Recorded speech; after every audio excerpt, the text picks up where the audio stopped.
Romanos capítulo 3, do verso 21 até o verso 24. Romanos 3, de 21 a 24. Mas agora, sem lei, se manifestou a justiça de Deus, testemunhada pela lei e pelos profetas. Justiça de Deus mediante a fé em Jesus Cristo, para todos e sobre todos os que creem, porque não há distinção, pois todos pecaram e carecem da glória de Deus, sendo justificados gratuitamente por sua graça, mediante a redenção que há em Cristo Jesus. Até aqui a leitura da palavra de Deus. Oremos, irmãos, pedindo a iluminação do Espírito Santo para compreendermos o que o nosso Deus aqui nos dá. Ó Deus, bendito seja o teu santo nome, gratos pelo privilégio de cantar louvores ao teu nome junto com os irmãos, te dirigir orações e súplicas, confessar o nosso pecado, adorar-te na beleza da tua santidade. Pedimos agora que teu Espírito Santo nos conduza na compreensão da tua revelação, da manifestação da tua justiça que nos é dada em Cristo Jesus. Pedimos, ó Deus, que a exposição da tua palavra nessa noite seja usada por ti para iluminar o entendimento, esclarecer o coração, inclinar a vontade, atrair a ti, Senhor, todos nós na beleza do Evangelho. É o que nós te pedimos, por amor de Jesus. Amém. Meus queridos, a grande questão que é colocada diante da humanidade desde após a queda no paraíso é essa: de que maneira o homem pode ser justo diante de Deus? Ou seja, de que maneira nós podemos ser aceitos por Deus, aprovados por Deus, de maneira que nós possamos ter a vida eterna aqui depois da nossa morte. Essa questão é central, como eu disse, depois que no paraíso os nossos primeiros pais perderam aquela justiça original que lhes foi conferida na criação. Deus criou o homem à sua imagem e semelhança e o dotou de justiça, de retidão, de bondade, de inocência. O homem, entretanto, usando da liberdade que Deus lhe deu, decaiu daquele estado original de justiça em que ele foi criado. E o resultado é que, com o primeiro casal, caiu com ele também toda a sua descendência. Eles se tornaram injustos diante de Deus, perderam aquela justiça original e, como consequência, toda a raça humana que nele estava representada perdeu também essa justiça. Ou seja, nós já nascemos, já chegamos a este mundo carentes de justiça própria, de justiça original. É outra maneira de dizer que nós já nascemos pecadores, ou seja, nós já nascemos carecendo daquela justiça inicial, aquela retidão com a qual Deus nos criou. A grande pergunta é: como é que nós podemos voltar àquele estado de justiça lá no paraíso? De que maneira nós podemos ser outra vez considerados justos diante de Deus? Esse é o grande tema da carta aos Romanos. Na verdade, é o grande tema da Bíblia toda. Especificamente aqui, o apóstolo Paulo, nessa carta que ele escreve aos cristãos de Roma, aborda esse assunto. Conforme nós já vimos, essa carta tem várias divisões. Na primeira delas, o apóstolo Paulo fala da falta de justiça de toda a humanidade. Primeiro, dos não-judeus, dos gentios. Em segundo, dos judeus. Ele faz isso nos capítulos 1, 2, metade do 3. Depois ele vai falar de que maneira nós podemos voltar a ser justos diante de Deus, segunda metade do capítulo 3 até o capítulo 5. Depois ele vai mostrar como é que as pessoas que são justas agora diante de Deus, como é que elas vivem nesse mundo, capítulos de 6 a 8. Depois ele trata de questões relacionadas como essa justiça era administrada na antiga aliança, no Antigo Testamento, e depois ele fala de que maneira o povo justificado deve viver, capítulos de 12 a 15, conclusão no capítulo 16. Ou seja, aqui nós estamos no início dessa segunda parte da carta aos Romanos, onde Paulo está respondendo à questão que ele mesmo provocou nos capítulos 1, 2 e 3. Nesses capítulos iniciais, ele mostrou de forma abundante, pela Escritura, pela observação, respondendo objeções, de que tanto os gentios, os pagãos, aqueles povos que nunca ouviram falar de Deus, aquelas tribos mais distantes, aqueles povos em regiões longínquas do mundo, não somente eles, mas os próprios judeus que receberam a lei de Moisés, receberam a revelação, sem exceção, pagãos e judeus, todos estão encerrados debaixo do pecado. Todos eles pecaram, todos eles carecem da glória de Deus, estão no estado de perdição. Não há nenhum justo, nenhum sequer. Nós vimos isso na nossa última mensagem, Paulo afirma isso nos versos anteriores. Todos estão debaixo da ira de Deus, debaixo do justo castigo de Deus, e eles não podem sair dessa situação por conta das obras da lei, porque eles merecem a justa condenação de Deus e não há absolutamente nada que eles possam fazer para pagar a sua dívida diante de Deus. Ou seja, a situação da humanidade toda é de carente de justiça, precisa de justiça outra vez. E agora o apóstolo Paulo está pronto a apresentar de que maneira Deus justifica pecadores como vocês e como eu. Ou seja, que ele faz isso mediante a justiça que há em Cristo Jesus, que nos é dada mediante a fé. E isso graciosamente, gratuitamente. Aqui na passagem que eu li para vocês, Paulo inicia esse tema que vai até o capítulo 5. Então, nas próximas mensagens em Romanos, nós estaremos tratando dessa questão, da como Deus justifica pecadores. Hoje à noite é a abertura, a iniciação dessa sessão, onde Paulo fala dessa manifestação da justiça de Deus, como Deus tornou conhecido esse caminho pelo qual ele está pronto para salvar pecadores. Há cerca de 6 ou 7 pontos aqui na passagem que eu queria ver com vocês essa noite. Então é um sermão bastante pontudo, não é? São 6 ou 7 pontos. Vamos ver se a gente consegue chegar no final. Mas o meu alvo é que nessa noite nós todos aprendamos mais a respeito da maravilhosa justiça de Deus, nesses 4 versículos que estão diante de nós. Primeiro vamos entender o que é a justiça de Deus. Paulo diz no verso 21, mas agora, sem lei, se manifestou a justiça de Deus, testemunhada pela lei e pelos profetas. O que é essa justiça de Deus? A justiça de Deus, nós vamos ver hoje à noite e nas vezes subsequentes, é exatamente aquela maneira pela qual o Deus justo considera como justos pecadores que o ofenderam e os aceita e lhes concede a salvação e a vida eterna. É isso que é a justiça de Deus. Essa expressão, ela nos diz pelo menos 3 coisas a respeito disso. Primeiro, que Deus é justo. Paulo está falando agora, se manifestou a justiça de Deus. Então, significa que Deus, ele é justo. E se Deus é justo, ser justo significa tratar as pessoas de acordo com o que elas merecem. É isso que é justiça.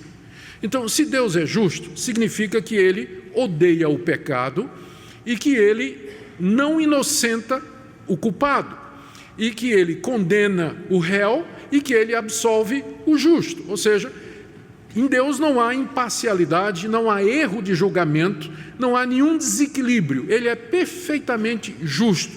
O que significa, então, que se Deus vai salvar pecadores condenados, ele vai ter que fazer isso de uma forma que não seja irresponsável, ou de uma forma injusta, do tipo assim, simplesmente, eu decreto que todos os pecadores não são mais pecadores.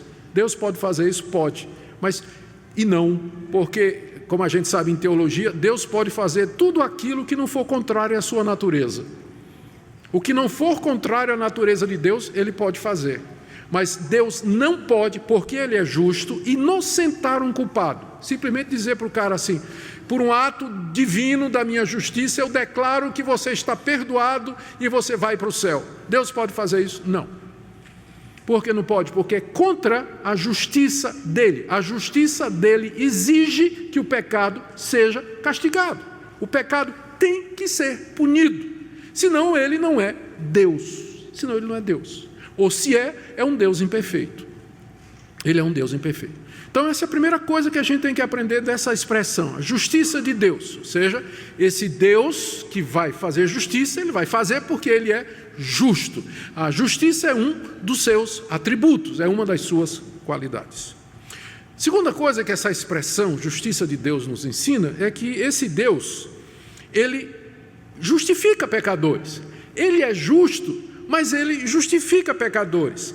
Essa ideia de justificar pecadores tem origem nele, veio dele, foi ideia dele, foi plano dele, e consiste simplesmente em pegar uma justiça alheia e nos dar essa justiça. Ele nos justifica não com base naquilo que nós somos ou fazemos, porque já vimos nos capítulos 1, 2 e 3 que nós não temos justiça nenhuma, nem pagão nem judeu. Então, como é que Deus pode justificar um pecador? O plano de Deus para fazer isso, um Deus que é justo, foi pegar a justiça de uma outra pessoa e aplicar a pecadores perdidos que não têm justiça própria, não têm justiça neles. Então, é uma justiça alheia a nós, que nos é dada por esse Deus. É assim que ele faz isso.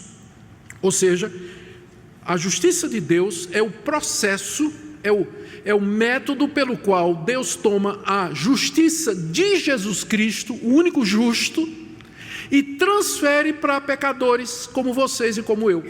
É a única forma de nós sermos considerados justos diante de Deus. Não com a justiça que procede de nós, mas com uma justiça alheia, que vem de outro, e que Deus considera aquela justiça como se fosse nossa. E aí ele nos declara justos e ele nos trata como justos, não na base do nosso mérito, porque nós não temos nenhum, capítulos 1, 2 e 3, mas com base na justiça de Cristo Jesus. Então, é isso que justiça de Deus significa.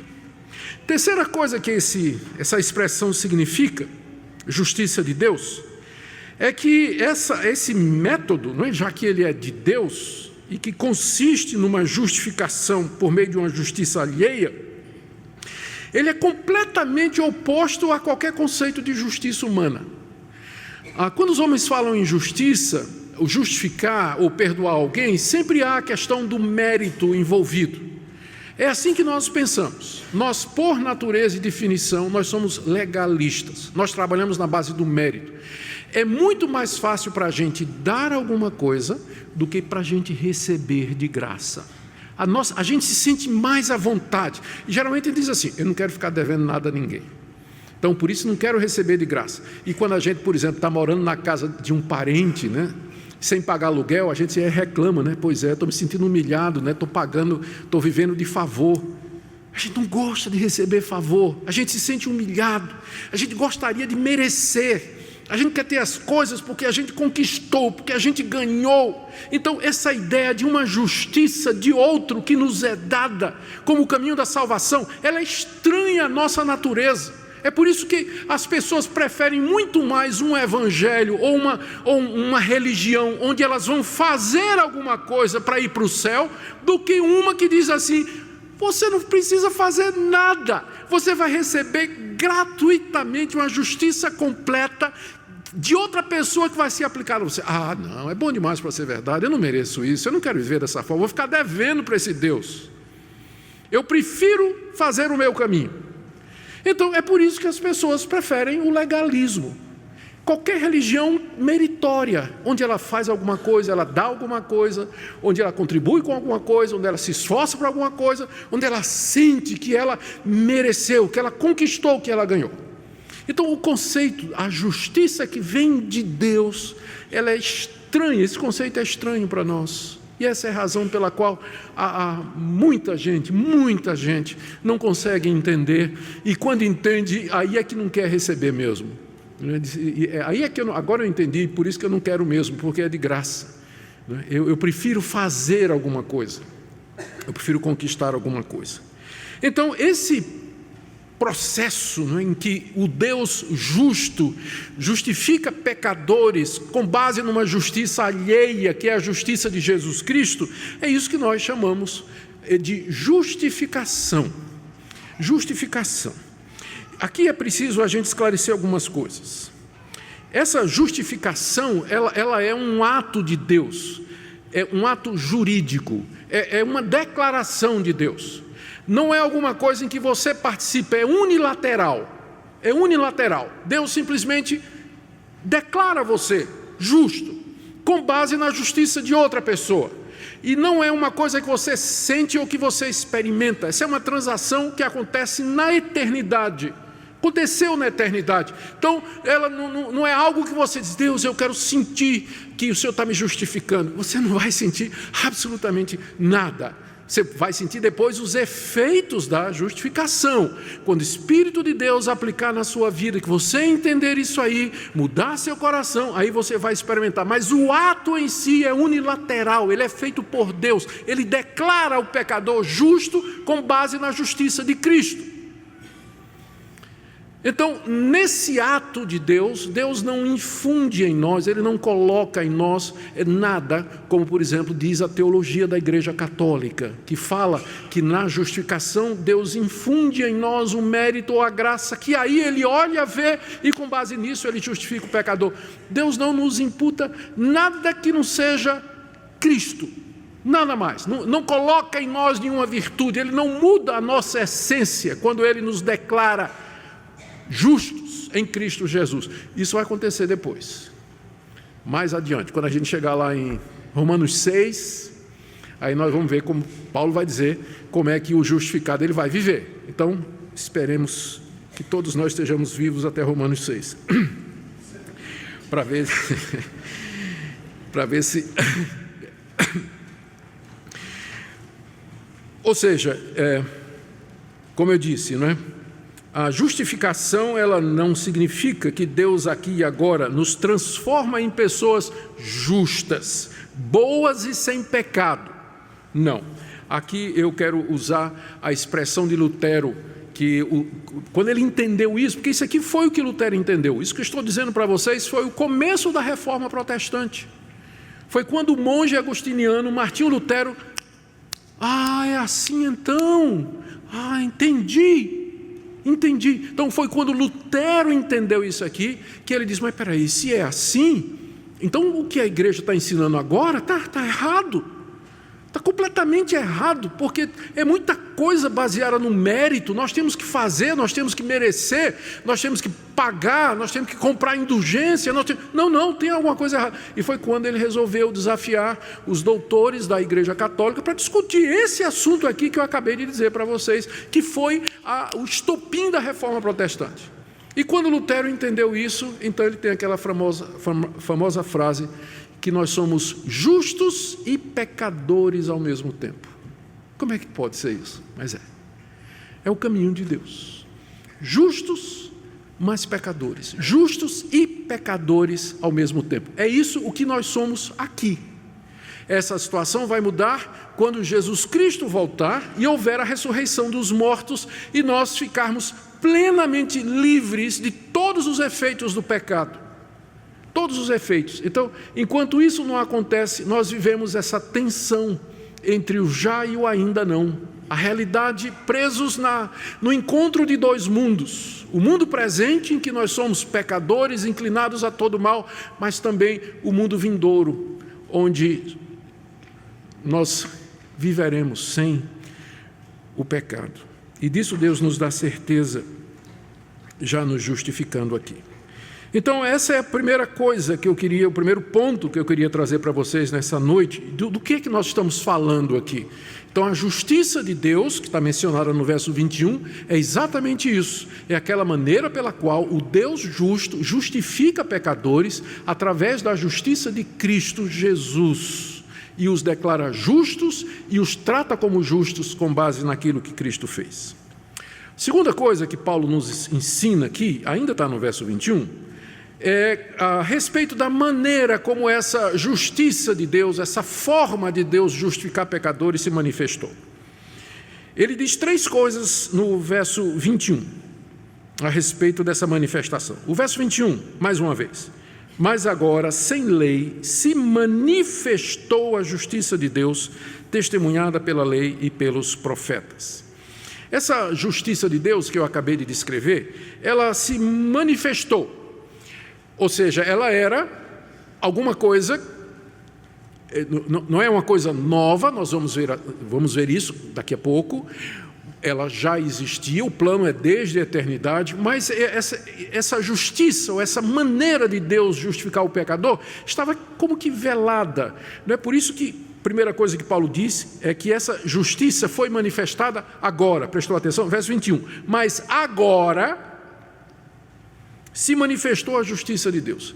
Esse agora introduz um contraste cronológico, não é? Com o antes, que é um contraste cronológico, está no verso 26, quando Paulo diz assim: tendo em vista a manifestação da sua justiça no tempo presente, ou seja, agora. Então, ele está fazendo um contraste entre o tempo presente, o tempo em que Paulo vivia, e o tempo antes.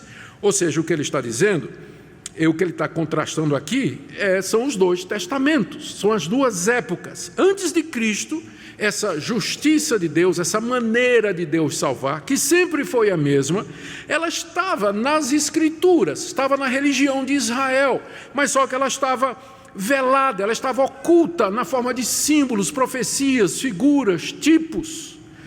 Estava lá, mas era como que você olhar para uma coisa que tem um véu fino em cima, você consegue perceber os contornos, você sabe o que é, mas você não consegue ver os detalhes com clareza.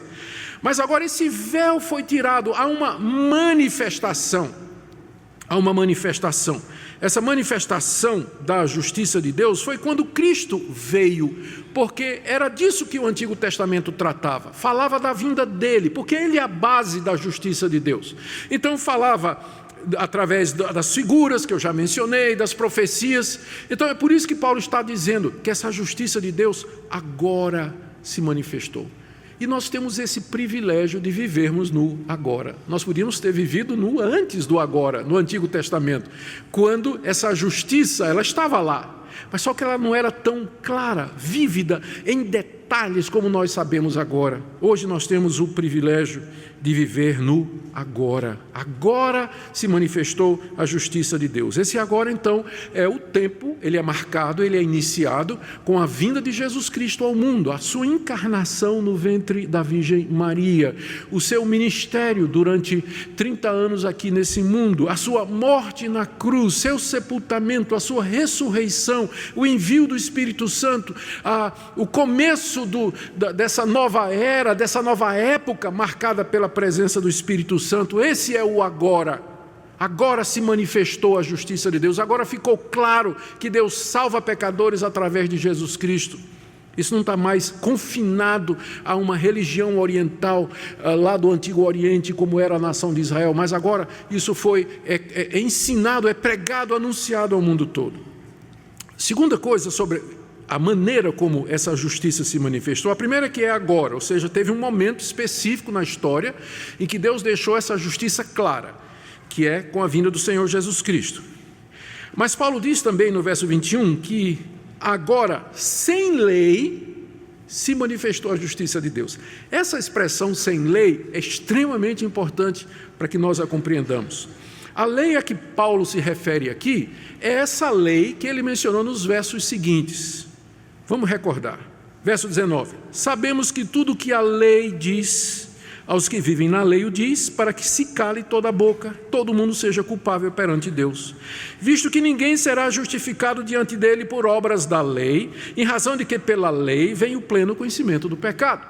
Mas agora, sem lei, se manifestou a justiça de Deus. É óbvio que a lei a que Paulo se refere aqui é essa que nós acabamos de mencionar nos versos anteriores. Paulo está pensando mais especificamente na lei moral de Deus, os 10 mandamentos, que expressam a santidade de Deus e que expressam o que Deus quer de nós, suas ordens, suas determinações para nós. Então, a lei de Deus, ela foi dada para calar a nossa boca, para nos colocar todos debaixo do pecado, nos tornar culpáveis diante de Deus. Logo, o sistema pelo qual Deus nos salva não pode incluir a lei, porque a lei exige, a lei demanda, a lei requer, a lei pede, mas a justiça de Deus é sem lei. É isso que é o Evangelho. Essa é a boa notícia, que essa maneira pela qual Deus oferece justiça para nós, ela não requer como a lei requer. Por isso que é sem lei, sem lei. Ou seja, Deus não está pedindo nada de você, Ele não está exigindo nada de você, Ele não está demandando que você cumpra nada, que você faça nada. É sem lei que a justiça de Deus se revela.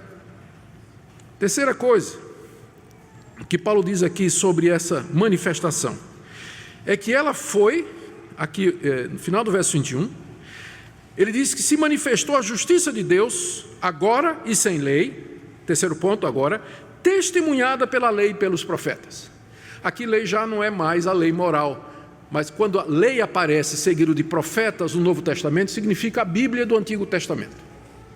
A lei e os profetas significam as escrituras de Israel. O que Paulo está dizendo é que essa justiça de Deus, que se manifesta agora e sem exigências da lei, ela não é uma coisa nova, mas ela é ratificada, comprovada, testemunhada pela própria Bíblia dos judeus, pela lei de Moisés e pelos profetas. O que Paulo quer dizer com isso? Ele está querendo dizer aos seus leitores: eu não estou ensinando nada novo. Isso que eu estou dizendo para vocês está aí na Bíblia de vocês. Quer ver?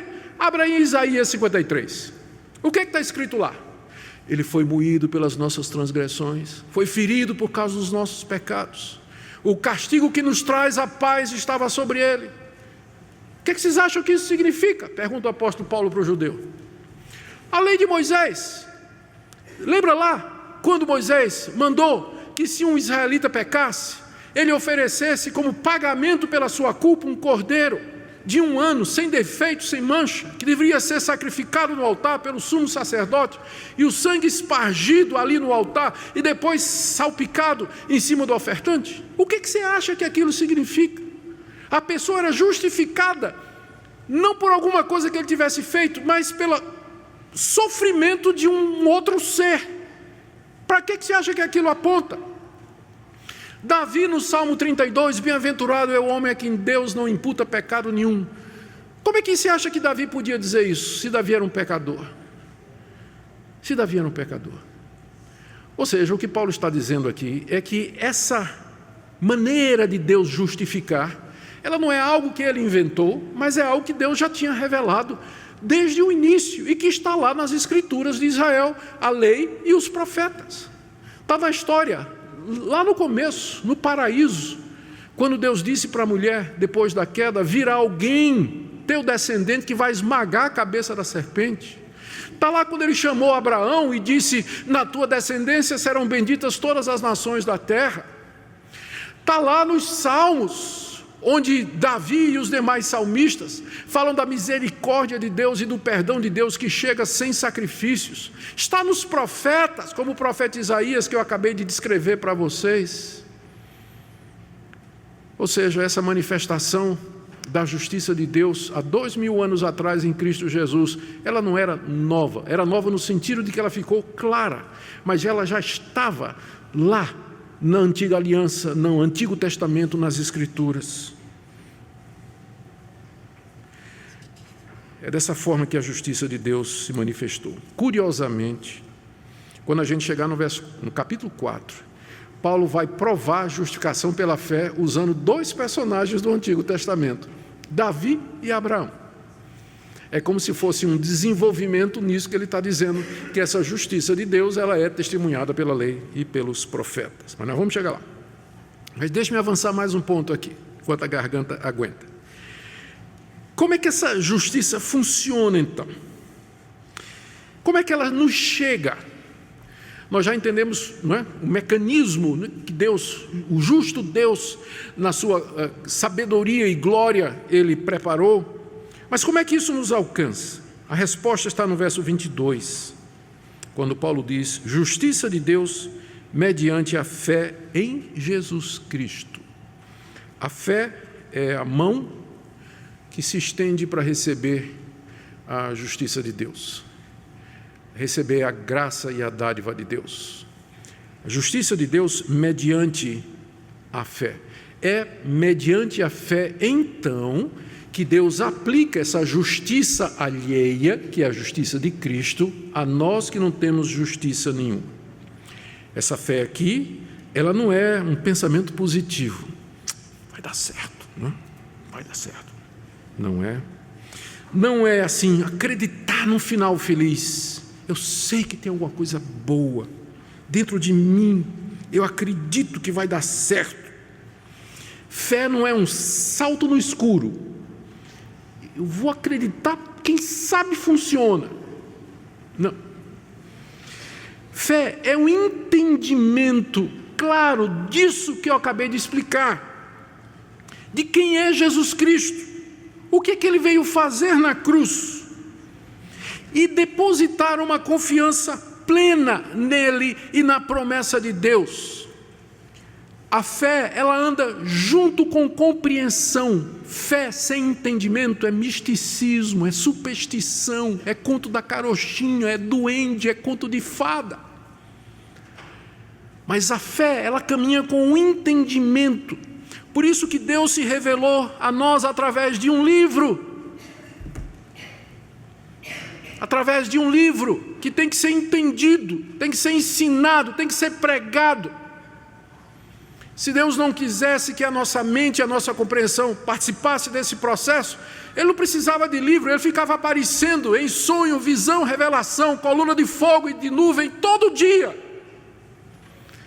Mas exatamente porque Ele não faz isso, é que Ele se revelou através de um livro, onde o plano dele está escrito, e onde nós vamos buscar entender e compreender. A fé é a compreensão de quem é Deus, de quem nós somos. A fé envolve uma compreensão salvadora da pessoa de Jesus Cristo e da sua obra na cruz do Calvário. A fé é uma confiança firme na promessa de Deus, de que Ele, em Jesus Cristo, Ele nos dá a vida eterna e nos perdoa. Inclui o reconhecimento de culpa, inclui arrependimento, inclui renúncia de si mesmo e de todos os seus esforços e depositar somente em Jesus Cristo a sua expectativa de justiça. Se houver no seu coração a menor expectativa de justiça própria, então você não tem essa fé pela qual vem a justiça de Cristo, a justiça de Deus mediante a fé em Jesus Cristo. Significa, para que entenda o quadro, justiça de Deus mediante a fé em Jesus Cristo, implica que eu tenho que abandonar a minha justiça, renunciar à minha justiça, para que eu possa aceitar a justiça de Deus que vem mediante a fé em Jesus Cristo. As duas coisas são incompatíveis, justiça própria e a justiça de Deus mediante a fé em Jesus Cristo. Portanto, a fé, ela exige renúncia, ela exige arrependimento. Por isso que vem juntas as duas coisas na Bíblia: arrependei-vos e crede, juntos, porque o arrependimento significa você renunciar a você mesmo e dizer: realmente, eu não tenho como merecer absolutamente nada, não tenho justiça nenhuma de mim mesmo, eu preciso da justiça completa de Cristo Jesus. Isso é fé. Quando você renuncia finalmente a você mesmo, quando você finalmente chega à conclusão de que o que Deus está dizendo é verdade, não há um justo, não há um sequer, e isso inclui você. E você agora está pronto então para receber essa justiça alheia que Deus lhe concede, lhe imputa, lhe atribui graciosamente em Cristo Jesus. É por essa fé que o pecador é justificado. Mas aqui é importante dizer uma coisa: que nem mesmo essa fé ela é considerada na Bíblia como meritória, porque ela é um dom de Deus. Essa capacidade de entender, de crer, de perceber como Deus nos justifica, é o próprio Espírito Santo que faz isso em nosso coração. Porque senão nós vamos escolher aquele caminho do mérito. Lembra que eu falei? É o mais natural para nós, vamos pelo mérito. Eu tenho que merecer, eu tenho que conquistar. Para que uma pessoa renuncie a isso que é próprio dela e ela vá contra a sua natureza, é preciso iluminação do Espírito Santo. É preciso que o Espírito Santo abra os olhos. É preciso que o Espírito Santo traga convicção de pecado. Portanto, essa fé, ela não é algo meritório seu. Se você crê, não é pelo seu mérito, esse é favor de Deus, é graça de Deus, porque ninguém pode crer. Lembra do que a gente viu no capítulo 3, no verso 9, Paulo diz: já demonstrei que tanto os judeus como os gregos estão debaixo do pecado. Como é que você pode crer se você está debaixo do pecado? Você está escravizado pelo pecado, dominado por ele, cego por ele. Então a fé pela qual Deus nos justifica também vem da parte dele. Vamos para o quarto ponto. A quem então essa justiça de Deus é concedida? E a resposta está ligada ao que eu acabei de dizer. Versos 22 e 23. Justiça de Deus mediante a fé em Jesus Cristo para todos e sobre todos os que creem, porque não há distinção, pois todos pecaram e carecem da glória de Deus. Ou seja, Paulo está aqui dizendo que essa justiça de Deus, que é dada pela fé, ela é concedida a todos os que pela graça de Deus creem, por uma razão só, que ele diz aí no verso 23, pois todos pecaram.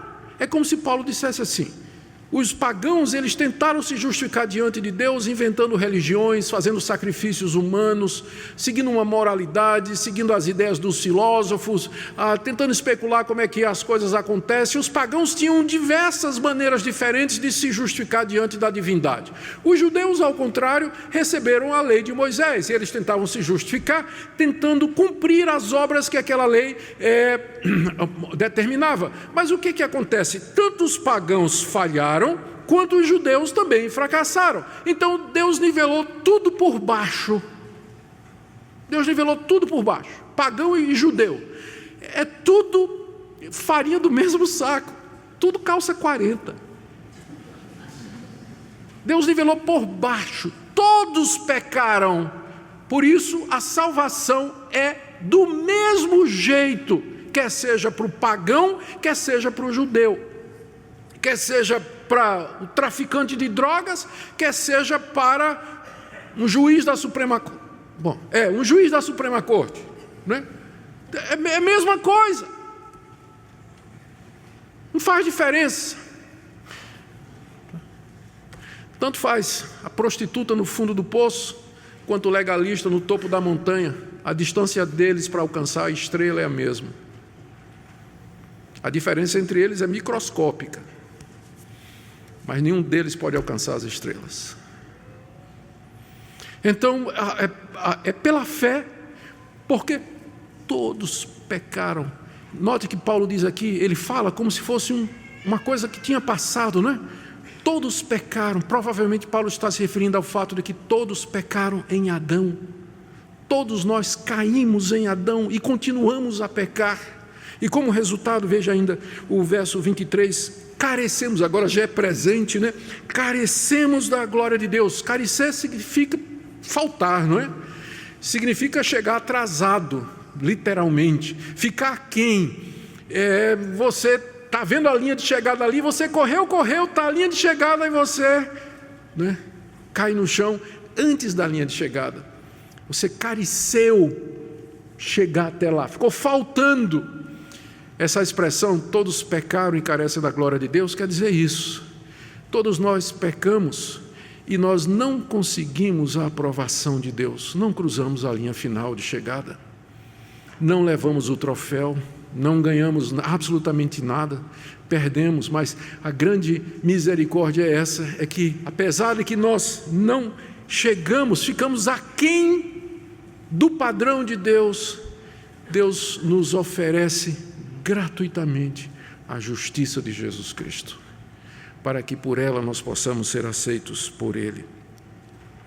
Esse é o caminho, é por isso que é um e só esse caminho, só tem Ele, não tem outra maneira. Eu sei que você vai ouvir falar de muitas religiões, e há milhões de religiões no mundo, mas se você colocá-las, se você olhar para as religiões e do ponto de vista da soteriologia, é o nome que a gente dá, doutrina da salvação. Se você fizer a seguinte pesquisa, o que é que as religiões do mundo ensinam sobre salvação? E você for olhar budismo, você for olhar hinduísmo, você for olhar o judaísmo, você for olhar todas elas, você vai ver que elas têm em comum, elas podem parecer diferentes, com rituais diferentes, fundadores diferentes, culturas diferentes, mas elas todas têm em comum uma coisa: você tem que fazer por merecer. Você tem que conquistar alguma coisa. A salvação nessas religiões é de baixo para cima, começa com esforço humano para chegar a Deus. E nisso o cristianismo é completamente diferente. As pessoas dizem assim: não, mas tem muita coisa em comum entre o cristianismo e as outras religiões. É verdade, as outras religiões falam em amar o próximo, fazer o bem, mas o que é essencial na religião? É essa questão de como o homem se torna justo diante de Deus. E quando você compara, você vai ver a diferença e vai descobrir que só tem duas religiões no mundo. Uma, a religião humana, em que o homem tenta, através do mérito e do esforço, chegar a Deus. A outra, o cristianismo bíblico, em que Deus vem ao pecador impotente, falido e fracassado, que carece da sua glória, e lhe concede essa glória gratuitamente em Cristo Jesus. Essa é a diferença do cristianismo para todas as outras religiões. Elas podem parecer iguais, mas compare, fazendo essa pergunta: como é que o homem é justo diante de Deus? E você vai ver a diferença. Você vai ver a diferença. Por isso, é um caminho só. Só tem um caminho. É a justiça de Deus mediante a fé em Jesus Cristo, sobre todos, para todos os que creem, porque não há diferença. Todos pecaram e carecem da glória de Deus. E aqui nós estamos chegando ao final, onde Paulo agora explica, diante disso, de onde procede a justificação, verso 24, né? Sendo justificados gratuitamente. E ele achou pouco e ainda disse: por sua graça. Como se ele dissesse: de graça, grátis. Parece uma redundância. Mas ele sabe como é difícil vencer o orgulho humano. Por isso que ele insiste: gratuitamente, de graça. O plano de Deus, o plano de Deus é muito radical, olhando do ponto de vista humano. Como eu já disse, as pessoas são legalistas, meritórias, e o plano de Deus exclui tudo isso e qualquer outra coisa que as pessoas possam fazer. Essa justiça que Deus oferece, ela tem origem no que Deus é, no que Ele fez, e não no que nós fizemos. Essa justiça de Deus é dada, ela não é obtida, conquistada ou ganha.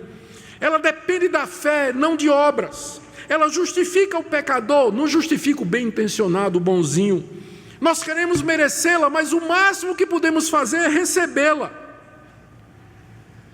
É isso que quer dizer gratuitamente, pela graça de Deus. Por isso que a palavra da cruz é loucura. Mas vem a questão: pastor, o senhor lá no começo, há 1h30 atrás, mais ou menos, o senhor falou que Deus é justo e que, portanto, Ele não pode fazer esse tipo de transação fechando os olhos para o pecado, como se o pecado não existisse. Então, como é que Ele pode oferecer gratuitamente, de graça, justificação para mim, que sou injusto, culpado, pecador e condenado e convicto? A resposta está nessa frase do verso 24: sendo justificados gratuitamente por sua graça. Essa frase final: mediante a redenção que há em Cristo Jesus. O segredo é essa frase aí: mediante a redenção que há em Cristo Jesus. A palavra redenção, ela significa, no Antigo Testamento, o ato de você resgatar, redimir alguém ou alguma coisa mediante o pagamento de um preço. Há 3 situações no Antigo Testamento que são bem conhecidas. Primeiro, você podia resgatar um escravo, uma prisioneira de guerra. Se um homem, por exemplo, se afeiçoasse de uma mulher que foi prisioneira de guerra, ele podia pagar o preço dela e tomá-la do seu dono anterior para que ela fosse a sua legítima esposa. Então, ele resgatava, redimia aquela escrava pagando o preço dela. Havia também uma situação de escravos, né?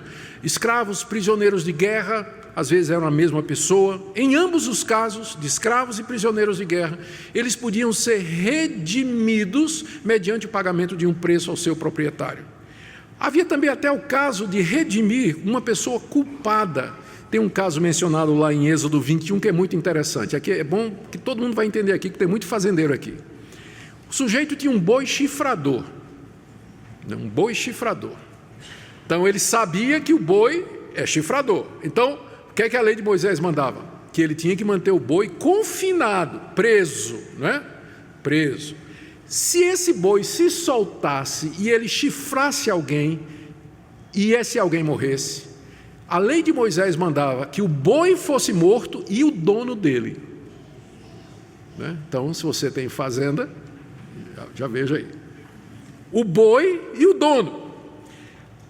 Em seguida, a lei de Moisés fazia uma provisão, é que o homem, já que o crime do homem, é o que a gente chamaria de assassinato culposo, né? Não foi doloso, não foi intencional, né? Foi um descuido, ele não tinha intenção de matar ninguém, foi descuidado. Então é diferente de quando você planeja matar alguém. Então nesses casos de que houve morte que não foi planejada, a lei de Moisés permitia que você pagasse um resgate. Você tinha que pagar para ser livre de ser morto. É esse conceito que Paulo está usando aqui, que era bem conhecido dos seus leitores. Deus pode me justificar com a justiça de Cristo, mediante a redenção que há em Cristo Jesus. O que é que Paulo se refere? Ele está se referindo à cruz, vai ficar claro no verso 25, que nós veremos da próxima vez. Na cruz, aquilo que Cristo passou na cruz, todo aquele sofrimento, aquela dor, aquele sangue derramado, o grito de desespero, meu Deus, por que me desamparaste? Era Ele pagando o preço do resgate, da redenção, para que Deus agora pudesse aplicar esse preço na forma de justiça a pecadores como vocês e como eu. Então, essa é a base em que pode ser de graça. É de graça para nós. Mas o preço foi aquilo que Jesus Cristo fez na cruz do Calvário. Eu termino com algumas aplicações aqui. Quem sabe, até o dia de hoje, até esse momento, você não entendeu ainda. Talvez você cresceu na igreja, e a igreja às vezes acontece isso, você cresce num ambiente religioso, né? Você desde cedo começou a vir para a igreja, seus pais trouxeram para a igreja, e seus pais lhe obrigaram a vir para a igreja. Eu cresci assim, meus pais me obrigaram a vir para a igreja. Teve um dia que eu não queria ir para a igreja, fiquei com muita raiva, saí de casa, entrei no carro, minha mãe ficou braba, perguntou onde é que estava a minha Bíblia, eu disse que tinha deixado na igreja, na casa, ela disse, volte e vai pegar a sua Bíblia. Eu fiquei com tanta raiva, tentei abrir a porta não abriu, eu dei um murro na porta de vidro, tem uma cicatriz aqui, ó, desse tamanho. Tinha 15 anos de idade. Quase que eu perco esse dedo. Cresci pensando que religião era obrigação. Que um bom religioso era aquela pessoa que faz as coisas certinho para Deus, que vai para a igreja, contribui com o seu dízimo, participa da reunião de jovens. Eu fui presidente da mocidade da minha igreja, participei de concursos bíblicos e tudo mais. Mas eu nunca tinha compreendido isso. Compreendi aos 22 anos de idade, quando eu já estava fora da igreja, já tinha largado a igreja desde os 17 anos. Não queria mais saber, porque para mim era isso. Então é muito possível, estou vendo muitos jovens aqui, muitos adolescentes, tem muitos jovens e adolescentes na igreja. É possível que você cresceu com essa impressão. E eu sei que não foi essa impressão que seus pais quiseram ou querem passar para você, mas às vezes dá essa impressão. Eu espero que hoje à noite você compreenda, não é uma questão de mérito seu, de performance, de você fazer isso, fazer aquilo, fazer bem feito, sem errar nunca. É você entender que você é um pecador miserável, apesar de que você nasceu nessa família maravilhosa que é a sua família, recebeu todos esses privilégios, mas você não tem justiça nenhuma em você mesmo. Você só merece a ira de Deus e o juízo dele sobre você. Mas Deus lhe oferece gratuitamente mediante a fé em Cristo Jesus, plena redenção, perdão, aceitação e vida eterna. Talvez você nunca compreendeu isso. Talvez você até o dia de hoje tenha procurado se justificar diante, achar alguma coisa, dizendo assim: o que é que tem dentro de mim que Deus pode gostar? O que é que eu faço para Deus se agradar de mim? Você já tem a resposta hoje à noite: nada! Não há nada que você possa fazer. Mas tem uma coisa que você pode fazer. Você pode humilhar-se diante de Deus e receber plena, completa, perfeita, eterna redenção, aceitação que vem da parte de Deus mediante a fé em Cristo Jesus. Uma justiça de Deus, que provém de Deus, completa, perfeita, que Ele cobre completamente, que Ele perdoa completamente, que você fez, faz e fará, total, absoluta, plena, sem requerimentos, sem exigência, sem demanda. Creia e receba pela fé nessa noite a plena redenção que há em Cristo Jesus. Minha última palavra é para aqueles entre nós que julgam que já entenderam isso. Como eu disse, nós vamos chegar mais adiante lá no capítulo 6. Capítulo 6, Paulo vai dizer mais ou menos o seguinte: como é? Um justificado vivendo na prática do pecado? Mas de jeito nenhum, isso não existe. Eu já vou adiantar o assunto. Talvez você diga assim: eu já entendi, eu sou justificado pela fé, eu estou salvo pela fé em Cristo Jesus. A justificação que vem de Deus pela fé gratuitamente, que nos imputa a justiça de Cristo, nos declara justo, ela é seguida na nossa experiência daquilo que a gente chama de regeneração, de mudança de coração, transformação. O que é justificado, ele vai viver uma vida de gratidão a Deus, e ele não vai perguntar quão próximo eu posso viver perto do pecado, porque ele entende o pecado e a seriedade do pecado. Ele vai perguntar quão longe eu posso andar do pecado, no meu namoro, no meu casamento, na minha escola, no meu trabalho, quão longe eu posso viver do pecado. É isso que o justificado vai dizer. Eu queria que nessa noite você meditasse nisso, nesses efeitos que a justificação pode ter na nossa vida. E que você, diante de Deus, talvez precise outra vez chegar diante de Deus, não para ser justificado, porque Ele é de uma vez para sempre, mas para dizer: Senhor, eu não tenho vivido como eu deveria viver. Eu peço que o Senhor me perdoe, renove em meu coração a alegria da minha salvação, da minha justificação, para que eu possa viver completamente para a Tua graça. Que Deus nos abençoe, irmãos. Vamos orar nesse instante.